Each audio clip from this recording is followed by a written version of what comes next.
Do you feel like your partner or someone close to you is always blaming you when things don't go well in their life? Do they then kind of catastrophize and generalize it and really put the whole blame and load onto you, always pointing the finger, attacking you? Then you want to listen today, because in today's Relationships Made Easy podcast, I am answering an Ask Dr. Abby question from one of you who wants to have this exact thing answered. So we're going to get right into it.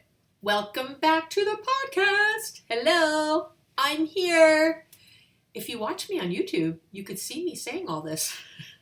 It seems bizarre. If you do go watch the podcast on YouTube, please subscribe and, leave like comments and stuff, because that helps more people know about me and the work that I'm doing. So let's get to it today. I'm really happy you're here, and I am going to have a great little giveaway to go with, little free thing to do to go with today's question. So I'm going to read the question. I have my trusty piece of paper here. So this person's writing in, and it's a she. And from what I can tell, I shouldn't always assume that from the name. I'm going to say she for the sake of the podcast today. She says some nice things first. Love your podcast, da-da-da-da. Thank you. So she needs a little advice because she's feeling at a loss. How do you handle it when someone blames you for things not going their way and then catastrophizes everything that happened as a result? So she was explaining how her partner got mad and blamed her for missing an event that he hadn't even planned on going to until about 45 minutes before he wanted to leave. And she says, I take longer than that to get ready. And he's very well aware of this, because that's another thing we fight about on a daily basis. He says, he just thinks it's ridiculous how much time she takes in the bathroom and how much time she takes to get ready. And she said, I can't even go pee without getting an eye roll, as soon as she goes in there. So anyway, after she did get ready, he decided to wait because he wanted to go with her. And when they got in the car, he starts, I guess, commenting about all the things that they were going to miss, that they were already over, to this thing they were going to, this event, this kind of festival, and how it was, it would have been cool, but such a bummer. We're going to miss it all because, you made us late. And she said, I got frustrated and asked him to quit doing that. I didn't need to be sent on a guilt trip when I didn't ask him to wait for me, and he did that on his own. His response was oh, congratulations, I knew you would do this. And he said, the day is about you. You're trying to make this all about you, not about me. I'm done with you hijacking my time. You always do this on purpose. He then turned the car around, dropped me at home, broke up with me, and left for it without her. Said he didn't want her there. And she said he breaks up with me every time we fight. I didn't even know that's what we were doing, or that he wanted me to even hang out with him. He not only blamed me for the entire thing, he made the consequences of my behavior into the worst possible thing in the world, exaggerating everything by 100%. He says he loves me, but that doesn't seem loving to me. Am I in the wrong here? If so, what is the appropriate way to handle it? This is not a rare occurrence. Oh boy. Oh boy. I'm sitting here a little angry. So, but I am pulling myself together so I don't stay angry. I'm going to call her, Rachel. I think I should just always use that name. Maybe I'll call every female Rachel. Rachel, I'm mad at you. A bit. I am. And I'm going to tell you what, I say with love, because I love you. That's why I'm upset. I don't think anyone should be in this kind of relationship. This seems insane to me. So, and I'm not saying to break up with him or not break up with him. I am not here to give you exact advice on whether to stay with him or not. I am here because that's unethical. Obviously, I don't know the whole situation or all the pieces that might be involved, and you have to make that decision. I am here because a lot of people, I did get some other Ask Dr. Abby's that were similar to this, not quite as extreme, but very similar, this idea that they get, getting blamed for things. So I really wanted to answer it today. I really wanted to talk about it. in this bigger way when we have, partners or people who do this to us. And a couple of people who wrote in, it was a parent who was doing this, or I'm sorry, one of the people was a parent, another one was a sibling, actually a brother. It was he was talking about his brother doing this to him. So here's the deal. There's quite a few things here I want to touch on. One is that I've talked before about this acronym BRAID, and episode 137, I'll link to it in, on the show notes page, abbymedcalf.com/podcast, or you could just go to episode 137, which is the 5 signs you're not communicating. I talk about this acronym BRAID that I created. Basically, this is when you're not communicating, that communication is stopped, and I compare it to trying to converse with a drunk person, like where you're really not getting anywhere. And the B is when the other person, when there's blaming, if they're blaming you, which is very big right here, right? Acting like, or, they're acting like a victim and they're blaming you for whatever's going on in their own lives. If they are reading minds, and this could be you doing it also, that's unhealthy, but I'm going to say it from your other person's perspective. Okay. So if they're reading minds, and you gave an example of that, he says that, you did this on purpose. You knew this would upset me and you did it anyway. I know what she's going to say, so I'm not going to say anything. You should know what I want for my birthday. I shouldn't have to tell you, that kind of stuff. All that is reading minds, and that's bullshit. That's crazy. We can't read minds. Nobody can do that. The I is if there's a lot of interrupting, if you're trying to have a conversation and the other person is interrupting you a lot.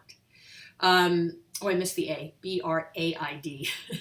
So blaming, reading minds. The A is attacking. If the person attacks you, if they're hostile, if they're, again, if that blaming is like on another level where there's really this critical, hostile, mean, certainly it's an attack to break up with you because of your behavior, without a doubt. Then the I is, again, if they're interrupting you, and the D is if they're defensive.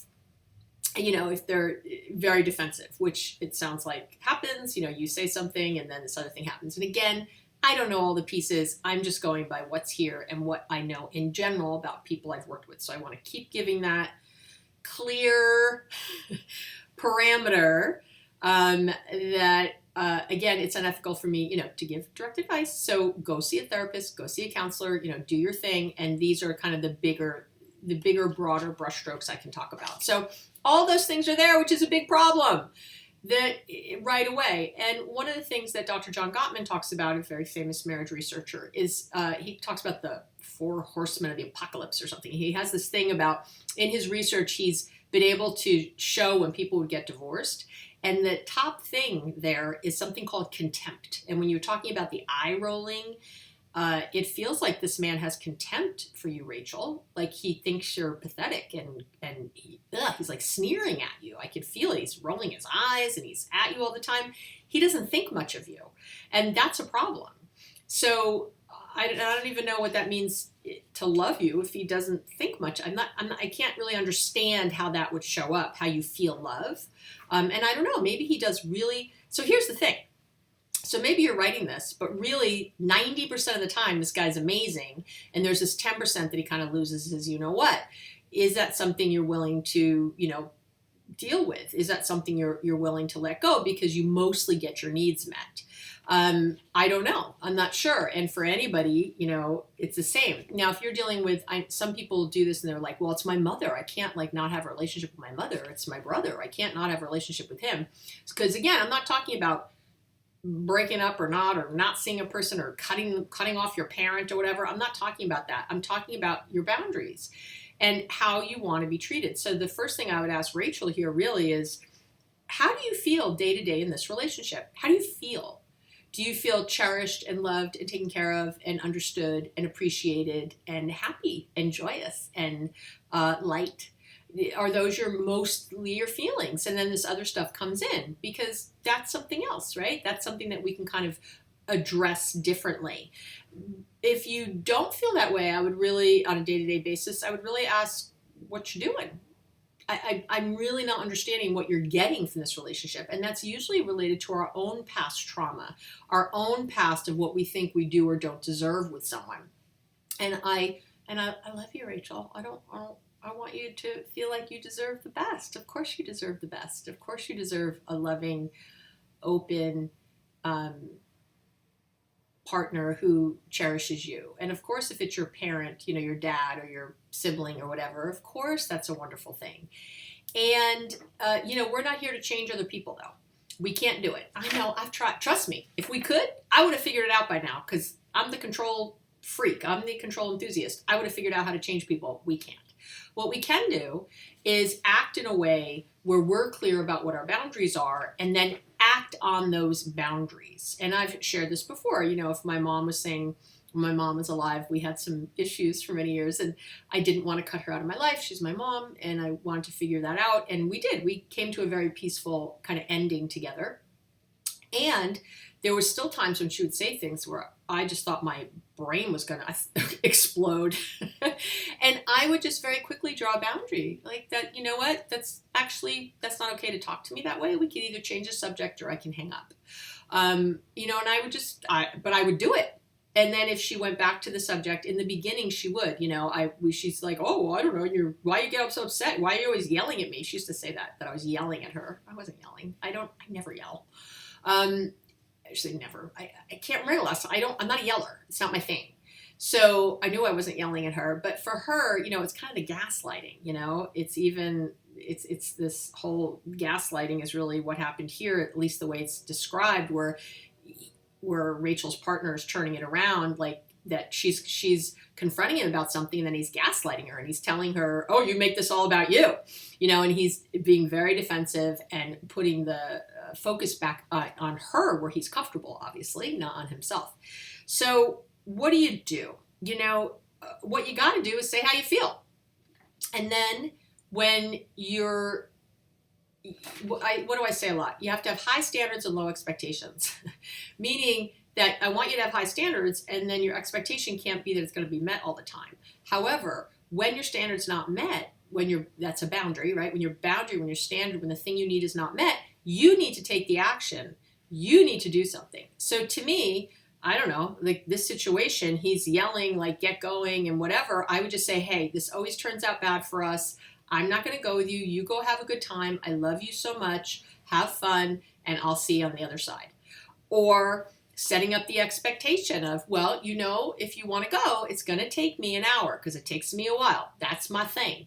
So do you want to do that? Do you want to go in separate cars? We could do that. I could meet you there if you'd prefer, so you don't miss anything. There's 100 options here that could add up. And I'll tell you, I had a married couple I worked with years ago, and our big answer was them getting another car, because they only had one car. They were here from another country, and they were, working, and they just didn't need two cars really, except that she was always much later than him, and it made him crazy. And they really had like knockdown, blow up, drag out fights about it. And so I insisted. I said, this is before Uber. This is how long ago this was that I worked with them. I said, you have to get a second car. And you just go separate. You don't even do this anymore. To the airport, everywhere. They just started driving separately. And, you kind of get over this whole, again, correct or effective. I guess it's correct that you should be able to go to the airport at the same time in the same car, but is it effective? Are you getting there and you're just like losing your shit and you're crazy? Is that effective? No, I don't want to be on a 10-hour flight with you now in a bad mood, yelling and screaming. No, thank you. So again, there's this loving detachment at this point, and I did a whole podcast on that and a whole blog post, and there's stuff on YouTube if that's where you're watching me right now. There's it'll be in the below, and you have to step back and be lovingly detached. Somehow to just again, not like F you, go on your own, but like, hey, I love you. I don't want to fight. So here's how here are my options. And the person will often fight that. They're like, well, no, I just want you to come with me. Can't you just hurry up? That's probably how he would respond, would be my guess. And you have to keep your boundary and say, actually, no, I can't. So again, here's my options. And you just do it like a mantra. You just stick to it. Over time, as you change your behavior and you hold your boundary, they will change too. Now, if Rachel is just terrified of losing this man and she feels like if I hold my boundary, then we won't be together, that's fear. And fear never helped any relationship. That is not a relationship based on love. That's one based on fear. So I would tell you, don't do that, right? That's not how we want to be. So the I feel formula, and I will link to it in the show notes or below the video, however you're watching this or consuming this, I will link to it. You can find it, abbymedcalf.com/podcast for sure. Go to this page. And the I feel formula, you can have it for free. You can download it for free. And it's basically, I feel when you and I need. And so that's what you're going to do. You're going to say, I feel overwhelmed and sad when you badger me, when you roll your eyes when I say I have to go pee, and I need you to treat me with respect, and I need you to stop, and I need you to I don't like to stop because, say what you do want, and I need you to treat me with respect, and I need you to remember to say loving things to me. I need you to tell me what you need in a moment so that we can plan our time better. I need, whatever you need. Try, if all you can think of in the moment is to tell them to stop, that's fine. Now, the person will often come back. Of course, they don't like this. You're drawing a boundary. They're not going to like this. So they liked it the other way. So you'll get resistance. You'll get pushback without a doubt. Your job is to hold your boundary and just stay with it. So they might say, well, this is ridiculous. I'm just asking you to be on time. And I don't know why you can't spend less time in the bathroom. And, you're always the reason that blah, blah, blah, whatever they say. And you just, again, with love, with gentleness, with kindness, you come back to, I am saying that I feel resentful and overwhelmed and really sad when you act defensively when I tell you I need something. When I tell you I need something, you act defensively. And I need you to please listen to what I'm asking for. And again, they might continue that game, but it takes two to tango. It takes two to have an argument. And if you don't bite the bait, if you can just step back and not bite that bait, and like a mantra, man, like a mantra, you just keep with the I feel, you will, quote unquote, win. And by win, and this isn't a contest, so I guess win is a bad word. You will be effective. You will walk away. They might not do what you ask. They might lose their crap or whatever. But if you walk away feeling proud of yourself for holding your boundary, feeling calm, feeling not quite so agitated as usual, that's your win, your personal win, that you can walk away feeling okay, feeling good. That's effective. Effective isn't that your partner does whatever you say, that they listen to you, and that they understand you, because that's you trying to control them, just like they're trying to control you. They're going to do what they do. Your job is just to keep your boundary, to really, and it often relates to the fact that you don't feel like you deserve a boundary. And you do, my love, you do. You deserve to have a boundary. They're not selfish. They're not mean. They're not anything. It's actually, people say that a lot. They'll think, well, I feel like I'm being selfish when I tell my mother I can't do something, or, and I'm thinking, I can't, if I say no to things.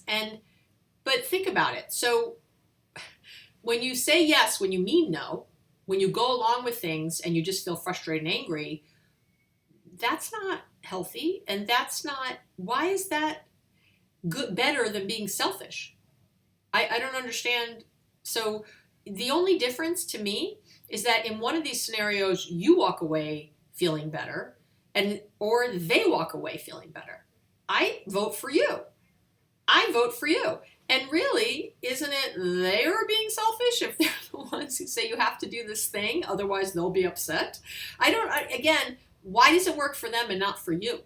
I don't understand why the rules are only for them and not for you. It makes me a little crazy. I say with love. So, I'm trying to think if there's any other things I want to say about this. I think that's kind of it. I will say also to go to couples therapy. If all else fails and you really want to be with this person, you need to ask for therapy. If they won't go to couples, you should go to individual, because you really need to figure out why you're with this person. You do. You need to look at what is it that I am getting? Because if you're getting what you really need, then I hate to say it, but then, and you're okay with, then you need to be okay with staying. You need to take the bad with the good, because we all have bad and we all have good, right? It's really about if you feel respected, cherished, loved, appreciated, all the good stuff, or whatever your thing is. I don't know what your standards are.